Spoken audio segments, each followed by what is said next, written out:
तो आज हम लोग स्टार्ट करते हैं set theory. Set theory actually maths का जो जितने भी जो कॉमन एग्जाम होते हैं बैंकिंग का या फिर एसएससी का उसमें नहीं रहता है जनरली। ठीक है, लेकिन ये आरआरबी टेक्नीशियन में ग्रेड वन का जो सिलेबस दिया हुआ है उसमें सेट थ्योरी मेंशन किया हुआ है। तो अभी इसको सेट सेट थ्योरी को हम लोग कंप्लीट कर लेते हैं पढ़ के। ज़्यादा टफ टॉपिक नहीं है, इजी है, बस थोड़ा बस इसका जो फंडामेंटल्स है उसको ध्यान में रखना है आपको। तो ये आराम से इसके क्वेश्चन बन जाएंगे। और इस लेक्चर में हम लोग जितने भी प्रीवियस ईयर के क्वेश्चन आए हुए हैं सेट थ्योरी के वो भी देख लेंगे। ठीक है, तो स्टार्ट करते हैं। सेट थ्योरी में सबसे पहले जो है सेट सेट क्या होता है। तो सेट जो है वो है collection of well defined objects. ठीक है, ऑब्जेक्ट्स का मतलब क्या हुआ कि कोई भी चीज़ जो भी रियल वर्ल्ड में एग्जिस्ट करता है, ठीक है, जो कि काउंट किया जा सकता है, ठीक है, देखा जा सकता है, वो उसको हम लोग एलिमेंट भी बोल सकते हैं। ठीक है, या फिर सेट का मेंबर भी बोल सकते हैं। ठीक है, तो कोई भी ऑब्जेक्ट है, रियल लाइफ ऑब्जेक्ट है, उसका कलेक्शन जो है रियल लाइफ ऑब्जेक्ट हो गया या फिर आपका कोई एंटिटी हो गया, कोई भी मैथमेटिकल जैसे नंबर का सेट हो गया। ठीक है, पार्लियामेंट में कितने मेंबर्स हैं उनका सेट हो गया, कोई भी चीज़ का सेट निकाल सकते हैं। जितने टाइप ऑफ व्हीकल हैं उनका सेट हो गया, टू व्हीलर्स का, जितने भी टू व्हीलर्स हैं ब्रांड कंपनी के, वो सब का सेट हो गया। तो सेट क्या है? Collection of well defined objects. ठीक है, जैसे एग्जांपल यहाँ पे क्या लिखा हुआ है, सेट ऑफ नेचुरल नंबर। ठीक है, मेंबर ऑफ पार्लियामेंट। ठीक है, कितने मेंबर है पार्लियामेंट में उसका सेट हो गया। तो सेट जो है आपका फाइनाइट भी हो सकता है, इनफाइनाइट भी हो सकता है। सेट को डिफाइन करने का जो तरीका है वो आप ऐसे देख रहे हैं। यहाँ पे क्या लिखा हुआ है, एक्स इक्वल्स टू, ये ब्रैकेट दे सकते हैं, कर्ली ब्रैकेट में भी दिखाते हैं, तो यहाँ स्क्वायर ब्रैकेट में भी लिखा हुआ है, और यहाँ पे नंबर्स दिया हुआ है। तो ये फाइनाइट सेट है, क्यों? क्योंकि यहाँ पे काउंट कर सकते हैं कि कितने यहाँ पे मेंबर्स या फिर कितने एलिमेंट्स है सेट के अंदर। ठीक है, यहाँ पे 6 एलिमेंट्स आपको दिख रही है, फाइनाइट सेट है। इनफाइनाइट सेट का मतलब क्या होता है? जहाँ पे काउंट नहीं कर सकते नंबर ऑफ एलिमेंट। ठीक है, किसी सेट में नंबर ऑफ एलिमेंट्स को काउंट नहीं कर सकते हैं, तो वो क्या हो जाता है? इनफाइनाइट सेट हो जाता है। ठीक है, अब आता है यहाँ पे सिंगलटन सेट क्या होता है। तो सिंगलटन सेट का मतलब क्या होता है कि ऐसा सेट जिसके एलिमेंट सिर्फ एक हो।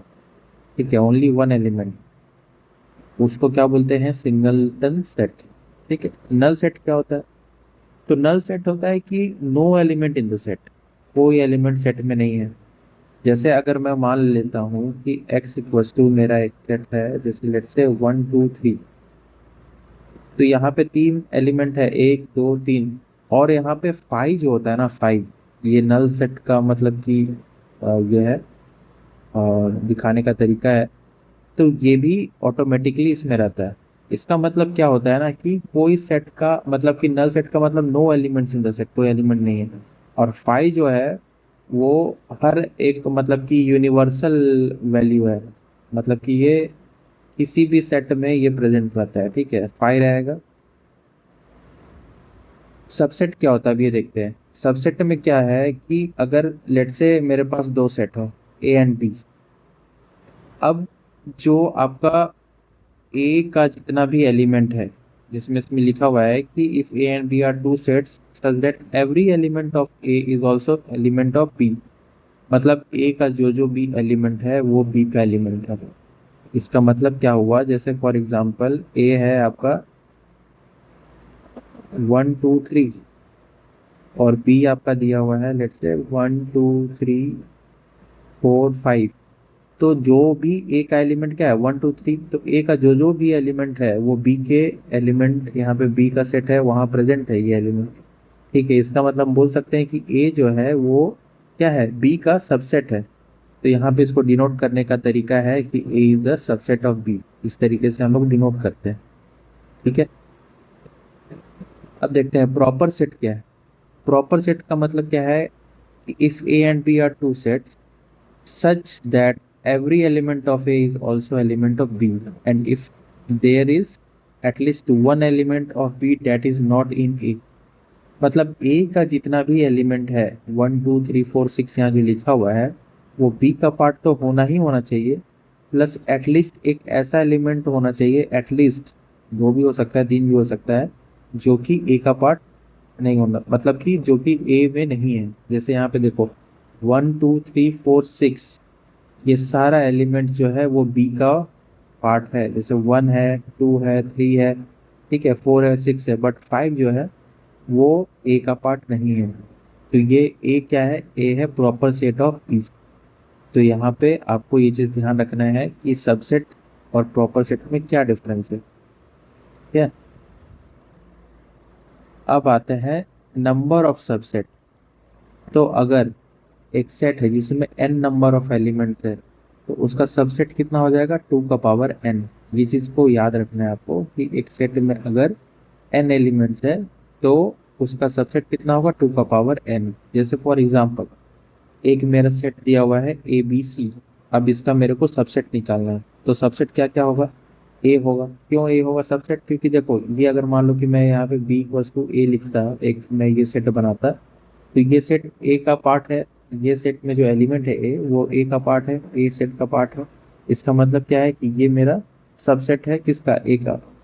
बी भी मेरा सबसेट है इसका, सी भी है, ए और बी भी है, बी सी भी है, ए और सी भी है, ए बी सी भी है, फाइव भी है। ठीक है, तो इसका मतलब क्या पता चल रहा है मेरे को कि यहाँ पे कितना सबसेट है, 1 2 3 4 5 6 7 8, और एलिमेंट्स यहाँ पे ए में कितना था, 3। और यहाँ पे कितना है सबसेट पॉसिबल, 8, यानी कि 2 to the power 3।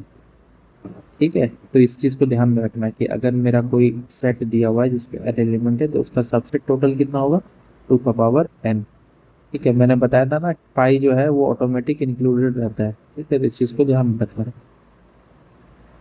अब पावर सेट क्या होता है भाई, तो पावर सेट होता है set which is collection of all possible subset of a given set ए। इसका मतलब यही है जो यहाँ ऊपर में दिया हुआ था ना, वही है कि ए अगर आपका सेट है जिसमें ए बी सी एलिमेंट है, तो इसका पावर सेट क्या होगा, all possible collection of all possible set.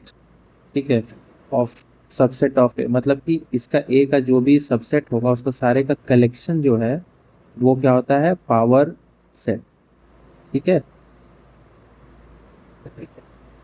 जैसे यहाँ पे ए जो दिया हुआ ना, ए का 3 एलिमेंट दिया हुआ, तो सबका हम क्या निकाले पहले कि क्या क्या पॉसिबल सबसेट हो सकता है। ठीक है, और फिर वो सब का कलेक्शन जो है, वो सब का सेट जो है वो क्या होगा, पावर सेट। ठीक है, अब देखते हैं इक्वलिटी ऑफ टू सेट। ठीक है, अगर मान लो कि अगर दो सेट दिया हुआ है ए एंड बी, वो इक्वल कब होंगे, जब ए आपका सबसेट ऑफ बी है और बी जो है वो सबसेट ऑफ ए है।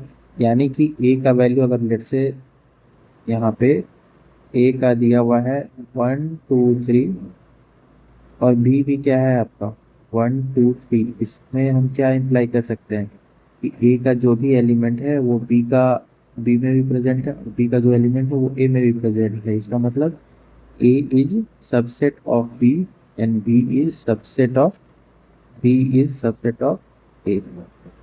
ठीक है, क्लियर हो गया इतना। अब आते हैं comparability of two sets. Comparability of two set का मतलब क्या है कि दो सेट को कब कंपेयर किया जा सकता है, जब वो इक्वल हो तभी कंपेयर किया जा सकता है। और इक्वल होने का क्या है मेरे पास कंडीशन, यहाँ ऊपर दिया हुआ है, A should be subset of B and B should be subset of A. ठीक है, ये जस्ट आपको ध्यान में रखना है इन चीज़ों को। ठीक है, अब देखिए अलजेब्रा ऑफ सेट्स, ये इंपॉर्टेंट है, यहाँ से क्वेश्चन बनता है। यूनियन क्या होता है, यूनियन का मतलब है कि ए में जितना भी एलिमेंट है और बी में भी जितना भी एलिमेंट है, अगर इस दोनों सेट का हम यूनियन अगर करते हैं, तो सारा जो भी एलिमेंट ए में है और बी में है वो सब एक साथ आएगा। ठीक है, और उसका यूनियन जो है ए यूनियन बी जो है वो सारा एलिमेंट का यहाँ पर कलेक्शन होगा। ठीक है, जैसे इसमें 1 2 3 5 8 है, तो देखो 1 2 3 5 8 आ गया। यहाँ पे 2 3 4 है तो 2 3 4 भी आ गया। इस चीज को ध्यान देना है कि रिपीटेशन नहीं होना चाहिए। अगर ऐसा नहीं होना चाहिए कि ए यूनियन बी है, तो यहाँ पे सारे एलिमेंट लिख दिए 1 2 3 5 8, और फिर इसका भी एलिमेंट 2 3 4, ऐसा नहीं। सारे एलिमेंट्स यूनिक होने चाहिए, जो कि ए में भी प्रेजेंट है और बी में भी प्रेजेंट होने चाहिए। ठीक है, इसको यूनियन बोलते हैं। इंटरसेक्शन क्या होता है, तो इंटरसेक्शन में ए में जो एलिमेंट है और बी में एलिमेंट जो भी दिया हुआ है उसमें कॉमन क्या क्या है। तो यहाँ पे देखिए 2 कॉमन है, ठीक है, 3 कॉमन है, 4 कॉमन है और 5 कॉमन है। तो इंटरसेक्शन अगर हम करेंगे ए इंटरसेक्शन बी, तो ए में जो एलिमेंट है और बी में जो एलिमेंट है वो अगर कॉमन है तो वो क्या हो जाएगा मेरा, उसका कलेक्शन इंटरसेक्शन में आ जाएगा, ठीक है। डिसजॉइंट सेट क्या होता है? डिसजॉइंट सेट का मतलब क्या होता है कि अगर ए और बी में हम इंटरसेक्शन करते हैं, ए बी में कोई भी ए और बी सेट का कोई भी एलिमेंट कॉमन नहीं है, जैसे कि आप देख सकते हो, ठीक है। यहाँ पे क्या है, 1 2 3 4 है, यहाँ पे 5 6 7 है, कोई भी कॉमन एलिमेंट नहीं है। तो इसका इंटरसेक्शन करेंगे तो क्या मिलेगा, 5, ठीक है। तो डिसजॉइंट सेट यही होता है, ठीक है। Difference of two sets. तो डिफरेंस ऑफ टू सेट्स क्या है? ए माइनस बी अगर लिखा रहता है तो इसका मतलब है कि a set of those element which are obtained by omitting the element of B from A। मतलब B में जो जो एलिमेंट है अगर वो A में प्रेजेंट है तो उसको हम लोग हटा देंगे, ठीक है। सिमिलरली B माइनस ए का मतलब क्या हो गया कि A में मतलब जो जो एलिमेंट है, अगर A में जो एलिमेंट है अगर वो B में प्रेजेंट है तो उसको हम लोग हटा देंगे। जैसे फॉर एग्जांपल ए में दिया हुआ है मेरा 1 2 3 5 8, बी में दिया हुआ है 2 4 6 8। अब बी माइनस ए का मतलब क्या हुआ कि बी माइनस ए का मतलब हो गया कि जो भी आपका ए में एलिमेंट है अगर वो बी में प्रेजेंट है तो उसको हटा देना। एक एलिमेंट जो बी में प्रेजेंट है, तो एक एलिमेंट जो बी में प्रेजेंट क्या क्या है, तो 2 क्या है मेरा प्रेजेंट है, ठीक है, एक एलिमेंट जो बी में प्रेजेंट है। और क्या प्रेजेंट है, 8 है, 8 भी प्रेजेंट है। और तो कुछ प्रेजेंट नहीं है, ठीक है। ये दोनों मेरा प्रेजेंट है बी में, ठीक है। तो इसको हटा देंगे, अगर 2 और 8 को अगर हटा दिए तो क्या बच गया, 4 और 6 बच गए।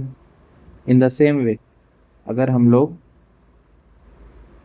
क्या लिखा हुआ है यहाँ पर, ए माइनस बी, ए माइनस बी का मतलब बी में जो जो एलिमेंट है वो ए में अगर प्रेजेंट है तो उसको हटा देना है। तो बी का क्या क्या एलिमेंट प्रेजेंट है, तो बी का 2 प्रेजेंट है, आपका 8 प्रेजेंट है, और तो कुछ प्रेजेंट नहीं है। तो बच क्या गया मेरे पास, 1 3 5। तो 1 3 5 लिख दिए। मतलब बी का जो एलिमेंट था जो ए में प्रेजेंट था उसको हटा देंगे, ठीक है। यही होता है डिफरेंस ऑफ टू सेट्स। अब क्या है, complement of a set. Complement कैसे निकालते हैं किसी सेट का? तो ये मेरा यूनिवर्सल सेट है, ठीक है। यूनिवर्सल सेट क्या होता है, मतलब इसमें सारा चीज लिखा हुआ है। मतलब ये जितना, मतलब कि यूनिवर्सल सेट का मतलब समझो कि ऐसा सेट जहाँ पे दो सेट को अगर जैसे ऐसे इसको वेन डायग्राम में इसको समझते हैं अच्छे से, वेन डायग्राम में अच्छे से समझ में आएगा। जैसे एक यूनिवर्सल सेट दिया हुआ है 1 2 3 4 5 6 7, ठीक है। और एक सेट ए दिया हुआ है जो कि क्या है 2 3 5, है ना। अब यहाँ पर क्या होगा कि ये सबसेट ऑफ यूनिवर्सल सेट होगा। मतलब ए का जो जो एलिमेंट है वो यूनिवर्सल सेट में प्रेजेंट है, ठीक है। तो ए कॉम्प्लीमेंट क्या होता है, ए कॉम्प्लीमेंट होगा यूनिवर्सल सेट माइनस ए का जो सेट दिया हुआ है। मतलब इसका मतलब क्या होगा कि ए में जो जो एलिमेंट प्रेजेंट है, ए में जो जो एलिमेंट है अगर वो यूनिवर्सल सेट में प्रेजेंट है तो उसको हटा देना। तो ये ना अभी हम लोग पढ़े थे डिफरेंस। तो ए में जो जो एलिमेंट है 2 3 5 है, तो 2 3 और 5 को हटा दिए तो क्या क्या बचा, 1 4 6 और 7 बचा। तो यही है मेरा क्या, कॉम्प्लीमेंट ऑफ ए। इतना क्लियर हो गया। कॉम्प्लीमेंट को कैसे एक डैश दिखाते हैं, ए डैश, ठीक है। यह याद रखना कि कॉम्प्लीमेंट कैसे निकालते हैं। अब आते हैं वेन डायग्राम क्या होता है। तो जितना भी अभी हम लोग ऊपर में देखे ना उसको हम लोग पिक्टोरियली या डायग्रामेटिकली देखते हैं, ठीक है। इसी को क्या बोलते हैं, वेन डायग्राम। मतलब यूनियन जो है ए और बी अगर मान लो सेट है तो इसके यूनियन का मतलब क्या हो गया, जितना भी शेडेड पोर्शन है ये क्या हो गया, ये आपको पिक्टोरियल पिक्चर दिखा रहा है ए यूनियन बी का। सिमिलरली ए इंटरसेक्शन बी है, तो ए इंटरसेक्शन बी मतलब इस दोनों में जो कॉमन है, तो ये शेडेड रीजन क्या है, कॉमन है, तो ये आपको दिखा रहा है pictorial representation.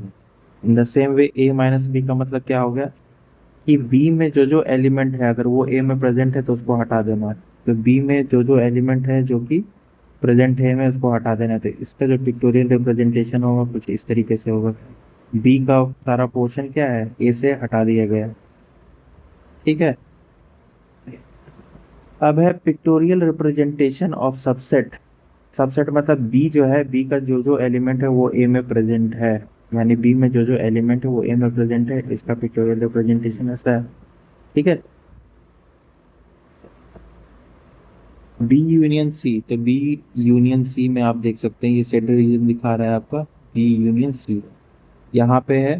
B union C अगर अगर मान लो इसको करना है बी यूनियन सी, तो बी यूनियन सी क्या हो जाएगा, ये पूरा पोर्शन हो जाएगा, ये पूरा पोर्शन हो गया बी यूनियन सी। अब इसका इंटरसेक्शन किससे करा, ए से, तो इंटरसेक्शन जब ए से करेगा तो कौन सा पोर्शन होगा, यही वाला पोर्शन होगा जो ग्रीन से शेडेड है। ठीक है। तो ये आपका बी यूनियन सी का इंटरसेक्शन ए से कर रहे हैं, तो क्या आ रहा है मेरे पास, आपका ये शेडेड रीजन आ रहा है। इन द सेम वे इंटरसेक्शन का भी देखें, ए इंटरसेक्शन बी का ये होगा, ए इंटरसेक्शन सी का यहाँ पे ए और सी के बीच का शेडेड रीजन होगा। अब यहाँ पे देखिए ये क्या दिया हुआ है, ए इंटरसेक्शन सी, तो ए इंटरसेक्शन सी का मतलब क्या हो गया, ये वाला पोर्शन हो गया, है ना।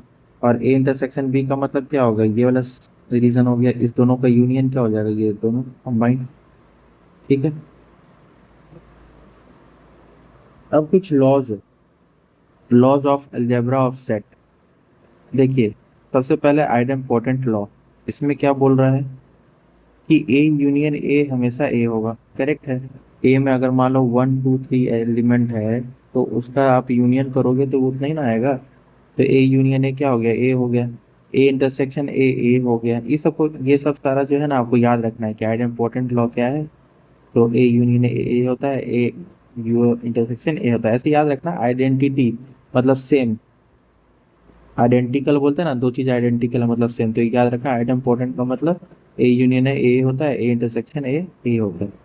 आइडेंटिटी लॉ में क्या है कि ए का यूनियन फाइव से करोगे, तो फाइव में तो कुछ है नहीं, तो ए में जो जो है वही आ जाएगा। ए ए का इंटरसेक्शन फाइव से करोगे तो कुछ कॉमन है ही नहीं, तो फाइव ही होगा। ए का इंटरसेक्शन ए का यूनियन अगर यूनिवर्सल सेट से करोगे तो पूरा यूनिवर्सल सेट ही आ जाएगा।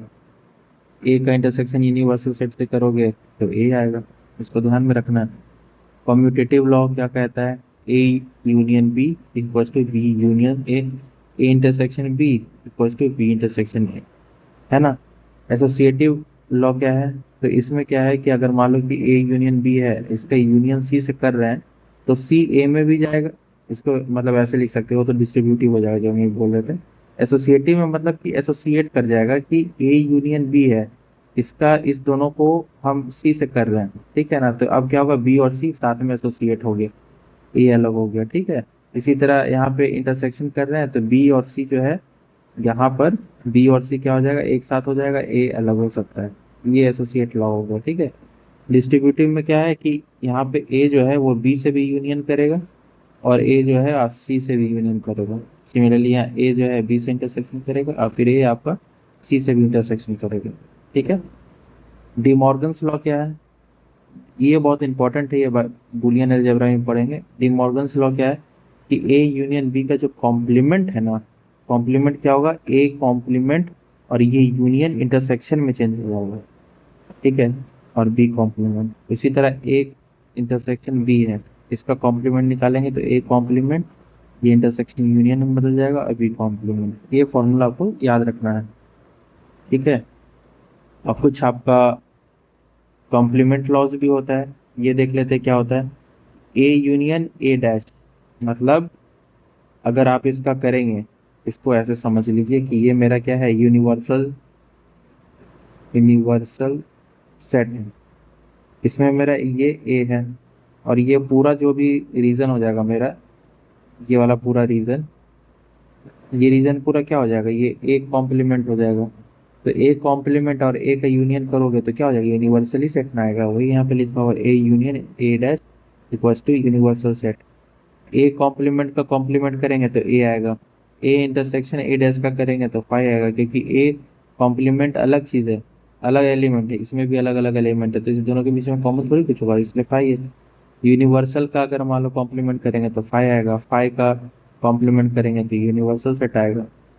ठीक है, ये आपका ऑप्शनल है, इसको अगर याद करना चाहो तो याद कर लेना, बट इतना डीप में नहीं पूछेगा, बस जस्ट लाइक इसको याद कर लेना। ए माइनस बी को हम लोग ए इंटरसेक्शन बी डैश भी दिखा सकते हैं, बी का कॉम्प्लीमेंट ए माइनस बी को बी का कॉम्प्लीमेंट माइनस ए का कॉम्प्लीमेंट भी दिखा सकते हैं। ठीक है, अब जैसे ये देखिए प्रीवियस ईयर में आया हुआ कुछ क्वेश्चन सॉल्व कर लेते हैं। क्या दिया हुआ है, if x and y are two sets such that x, देखिए यहाँ पे दिया हुआ है कि x union y equal to 56 है ना, एक्स हैज 45, देखिए एक्स है आपका 45, वाई है आपका 33, how many element does x intersection why have. ठीक है, तो इसका एक फॉर्मूला होता है, इसको आप याद रखिए, x union y equals to x, यहाँ पे नंबर हो गया, ये x n x plus n y minus n x intersection y. इसको ध्यान में रखिएगा, ये फॉर्मूला को, काफ़ी हैंडी है। तो ये कितना हो जाएगा आपका, ये दिया हुआ है ए यूनियन यानी 56, ये आपका कितना दिया हुआ है, एक्स का वैल्यू 45, वाई का वैल्यू 33 माइनस ये निकालना है मेरे को, है ना। तो ये जब इसको सॉल्व करोगे तो यहाँ पर कितना हो जाएगा, 56 इक्वल्स टू यहाँ पे 78, तो 78 में से 56 जाएगा तो कितना बचेगा, 22 बचेगा। तो ये आंसर क्या हो जाएगा आपका, 22 हो जाएगा। ठीक है, अब इस क्वेश्चन को इस तरीके से भी बना सकते थे, जैसे देखिए अगर मान लो फॉर्मूला याद नहीं है तो जो मैं पिक्टोरियल रिप्रेजेंटेशन आपको बताया था उससे भी इसको लगा सकते हैं। जैसे देखिए ये ही ना दिया हुआ है, ये मेरा यूनिवर्सल सेट है, इसमें दो मेरा सेट दिया हुआ है, क्या क्या है, एक्स है और वाई है ना। अब इसमें क्या दिया हुआ है कि भाई ये पूरा शेडेड रीजन दिया हुआ है मेरे पास। ठीक है, और ये जो मेरा शेडेड रीजन है x intersection sorry x union y जो दिया हुआ है वो कितना है, ये दिया हुआ है 56, और x का वैल्यू है 45 और y जो है 33 है। तो अगर हम 56 में से, ये पूरे में से अगर मान लो पूरे में से 45 माइनस कर देते हैं, मतलब x का अगर माइनस कर देते हैं तो x का माइनस करने से फिर मेरे को क्या मिलेगा, x का मान लो मैंने माइनस कर दिया। ठीक है, तो x का माइनस करने से क्या मिलेगा, ये पूरा y वाला ये रीजन मिल जाएगा, सॉरी अगर ये एक्स वाई का जो यूनियन है ना उसमें से x माइनस करते हैं तो मेरे को ये वाला रीजन मिल जाएगा। करेक्ट, ये रीजन मिल गया, तो इसका निकाल लेते हैं क्या हो जाएगा। मान लो कि ये मेरा जो है ये कितना है, ये कलर से डिनोट कर दिए, शेडेड रीजन का वैल्यू कितना आ गया 56 माइनस 45 यानी कि कितना हो जाएगा 11।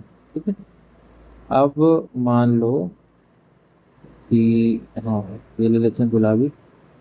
अब ये पूरे में से अगर मैं y का टोटल y का माइनस कर दूं तो मेरे को ये शेडेड रीजन मिल जाएगा,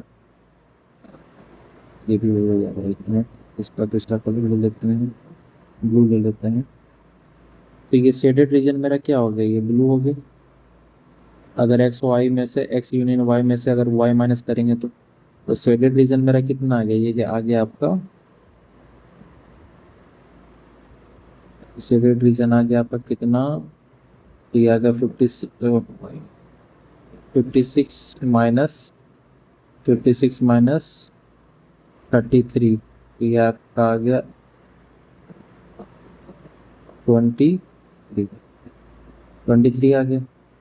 तो अब मेरा ये दोनों रीजन को अगर मैं जोड़ दूं तो ये दोनों रीजन कितना हो जाएगा, ये 23 और 11 34 हो जाएगा, है ना। तो ये जो है आपका ये वाला पार्ट और ये वाला पार्ट ये हो जा रहा है आपका 34, और ये पूरा दिया हुआ है 56, तो 56 में से 34 माइनस करेंगे तो क्या मुझे ये वाला पार्ट मिल जाएगा। हाँ ये वाला पार्ट ही तो पूछ रहा है इंटरसेक्शन, तो ये कितना हो जाएगा 56 माइनस 34 दैट इज 22। इस तरीके से सॉल्व कर सकते हैं। ठीक है, अब क्या है कि इसमें पावर सेट निकालना है, तो पावर सेट कितना निकलेगा, तो टू का पावर यहाँ पे क्या मैंने बताया था ना, 1 2 3 4 5 6 7 8, टू का पावर 8 करेंगे तो जो कि 256 होगा, है ना। फिर ये क्या क्वेश्चन है कि भाई एक सेट दिया हुआ है, बी सेट दिया हुआ है। अब आपको बताना है कि बी ये यूनिवर्सल सेट है, यू लिखा हुआ ना यूनिवर्सल सेट है, बी कॉम्प्लीमेंट क्या होगा, तो बी कॉम्प्लीमेंट क्या होता है, बी कॉम्प्लीमेंट होता है यूनिवर्सल सेट में से बी माइनस कर देंगे, यानी बी का जो जो एलिमेंट यू में प्रेजेंट है उसको हटा देना है। तो क्या क्या प्रेजेंट है, टू प्रेजेंट है, टू को हटा दिए, फोर प्रेजेंट है, फोर को हटा दिए, सिक्स प्रेजेंट है, सिक्स को हटा दिए, एट प्रेजेंट है, एट को हटा दिए, क्या क्या बचा मेरे पास, तो वन बचा, थ्री बचा, फाइव बचा, सेवन बचा और नाइन बचा। तो टोटल कितना एलिमेंट है, एक दो तीन दो पाँच, पांच एलिमेंट, करेक्ट आंसर फाइव। ठीक है। अब यहाँ पे क्या है कि बी यूनियन सी, सारा सेट दिया हुआ है, बी यूनियन सी का इंटरसेक्शन ए से निकालना है, तो बी यूनियन सी कितना हो जाएगा, तो बी यहाँ पे दिया हुआ है, सी यहाँ पे दिया है, इसका यूनियन अगर करेंगे तो क्या हो जाएगा आपका, सेवन हो जाएगा, नाइन हो जाएगा, इलेवन हो जाएगा, थर्टीन हो जाएगा और फिफ्टीन हो जाएगा। अब इसका इंटरसेक्शन ए से करना है, इस कॉमन क्या क्या है, तो इलेवन कॉमन है, इलेवन कॉमन है, नाइन कॉमन है, हाँ नाइन कॉमन है, सेवन कॉमन है, हाँ सेवन कॉमन है, बस। यानी कि मेरा क्या हो जाएगा, सेवन नाइन इलेवन आपका आंसर हो जाएगा जो कि दिया हुआ है। बहुत सिंपल सिंपल क्वेश्चन है। अब देखिए एक्स और वाई ये दिया हुआ है, इसका इंटरसेक्शन मतलब इस दोनों में कॉमन क्या क्या है, तो कॉमन है आपका बी, तो बी कॉमन हो गया, डी, डी कॉमन हो गया, ठीक है, दो कॉमन है, बस आंसर ये हो जाएगा, है ना। फिर एक्स दिया हुआ, वाई दिया हुआ, इसका भी इंटरसेक्शन वही चीज़, सेम से शायद सेम क्वेश्चन हो गया, हाँ सेम क्वेश्चन है। ठीक है, नेक्स्ट क्वेश्चन क्या है कि इन अ सर्वे 260, अब देखिए ये थोड़ा सा अच्छा क्वेश्चन है। अच्छा क्या क्वेश्चन है, वही है, टोटल 260 स्टूडेंट है, ठीक है, 100 लेता है आपका एप्पल, तो मान लीजिए एप्पल लेता है 100, फिर आपका लिखा हुआ है कि taking orange juice 150, 100 were listed as taking apple juice, 150 as taking orange, अच्छा तो ऑरेंज लेता है 150 and 75 are listed as taking both apple, अच्छा मतलब ये मेरे को बोथ एप्पल एंड ऑरेंज, मतलब कि ए यूनियन ओ दिया हुआ है कितना, ए यूनियन ओ दिया 75, है ना। Find how many student were taking neither apple juice nor orange juice, मतलब ये है मेरा क्या, मतलब ना एप्पल ले रहा है ना ऑरेंज ले रहा है, मतलब मेरे को क्या निकालना है, मेरे को ये निकालना है, ये जो ग्रीन से शेडेड रीजन है ना ये निकालना है। कैसे निकलेगा, तो मेरे को ए का वैल्यू दिया हुआ 100, बी का वैल्यू दिया हुआ है, मतलब ऑरेंज का वैल्यू दिया हुआ है आपका 150, तो और इस पूरे का शेडेड रीजन का, ये पूरे रीजन का ये जो शेडेड रीजन है इसका वैल्यू दिया हुआ है कितना, 75, तो 75 में से अगर ये पूरा 100 है ना, क्या दिया हुआ है 75 and 75 listed taking both apple and orange juice, अच्छा both apple and orange juice intersection होगा, सॉरी ये आपका इंटरसेक्शन होगा वहाँ पे, ये इंटरसेक्शन मेरे को ये वाला पोर्शन दिया हुआ है, सॉरी सॉरी ये वाला पोर्शन दिया हुआ है, कि ये पोर्शन दिया हुआ है आपका 75, है ना, तो 100 में से 75 माइनस करेंगे, ठीक है, तो ये वाला मेरे को मिल जाएगा, ये वाला पोर्शन, तो ये पोर्शन कितना हो जाएगा, 100 माइनस 75 यानी 25, है ना। और अगर मान लो कि इस पोर्शन मतलब कि ये 150 में से 75 माइनस करेंगे तो मेरे को ये वाला पोर्शन मिल जाएगा, है ना, तो ये पोर्शन कितना हो जाएगा, 150 माइनस 75 दैट इज 75, तो मेरे को ये 25 दिया हुआ है, ये 75 दिया हुआ है और ये वाला पोर्शन 75 दिया हुआ है, ठीक है, इस सबको ऐड कर देंगे तो कितना हो जाएगा, तो ये हो जाएगा आपका 75 75 150, 150 और 25 यानी 175, ये टोटल एडअप होकर के आपको 175 आ रहा है। अब ये पूरा जो है वो 175 आ रहा है, ये पूरा, ये येलो वाला, ये बीच का ये, और ऐसे देखिए ये वाला पूरा, फिर ये बीच वाला और ये पूरा, ये आपका जो है 175 आ रहा है, तो इस पूरे में से यूनिवर्सल में से ये पूरा अगर 175 माइनस कर दें तो मेरे को ये ग्रीन शेडेड मतलब कि जो कुछ नहीं लेता है, ना एप्पल लेता है ना ऑरेंज, वो मिल जाएगा। तो ये पूरा कितना दिया हुआ था, ये पूरा दिया हुआ था 260, 260 में से 175 माइनस कर देंगे तो कितना हो जाएगा 5। ये हो जाएगा यहाँ पे 8 कर जाएगा, यानी 85। देखो 85 आंसर है। तो ये आपका पूरा सेट कंप्लीट हो गया है। ठीक है, होप सो आपको समझ में आया हो। और अगर नहीं समझ में आया तो डाउट पूछिए। ठीक है, समझ में आया तो फिर से सारी चीज़ को समझ करके फिर से खुद से क्वेश्चंस बनाइए प्रीवियस ईयर के। और टेक्स्ट बुक पे जा करके आपको क्या करना है, सेट के क्वेश्चंस को लगाना है। ठीक है, कैसे लगाएंगे सेट के क्वेश्चन को, टॉपिक वाइज चले जाइए, या फिर मैथ का जो सब्जेक्ट है ना उसको खोलिए, टेस्ट को सब्जेक्ट वाइज को, उसमें चुन चुन करके सेट का क्वेश्चन लगा दीजिए, सबमिट कर दीजिए, रिटेस्ट दे दीजिएगा। ठीक है। और अरे क्वेश्चन और बच गया है। इसमें क्या है, डी माइनस सी निकालना है। डी माइनस सी निकल जाएगा तुरंत। सी का वो एलिमेंट जो कि डी में प्रेजेंट है उसको हटा देना है। तो सी का एलिमेंट जो कि डी में प्रेजेंट है, तो सी का एलिमेंट 2 प्रेजेंट है नहीं, 4 प्रेजेंट है नहीं, 6 प्रेजेंट है नहीं, 8 प्रेजेंट नहीं, 10 प्रेजेंट है, तो 10 को हटा देना है, यानी 10 को हट गया। 12 प्रेजेंट है, 12 प्रेजेंट नहीं है, 14 नहीं, 16 भी नहीं। तो कितना एलिमेंट प्रेजेंट है, तो कितना एलिमेंट आया, 5 आया, 15 आया, 23 एलिमेंट आंसर हो गया। ठीक है, मतलब सी का वो एलिमेंट जो कि डी में प्रेजेंट है उसको हटा देना है। किस में से हटा देना है, डी में से हटा देना है। ठीक है। ठीक है, तो मैं स्टार्ट किया हूँ कोर्स। ठीक है, अगर आपको लेना हो तो वीडियो डली हुई है कोर्स के रिगार्डिंग, क्या है कोर्स, कैसे उसमें आगे बढ़ना है, क्या करना है। तो वो अगर आपको देखना हो तो देख सकते हो, चेकआउट कर सकते हो। बाकी अगर आपको कोर्स लेना है तो ले सकते हैं। मैथ मैं पूरा यूट्यूब पे फ्री रखूँगा।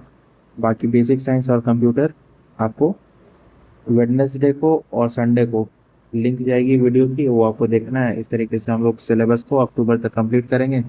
नवंबर दिसंबर में एग्ज़ाम होना है। सिलेबस बहुत होलिस्टिक कवर होगा, चिंता मत कीजिए। जितना इंपॉर्टेंट चीज़ है सारा चीज़ कवर हो जाएगा।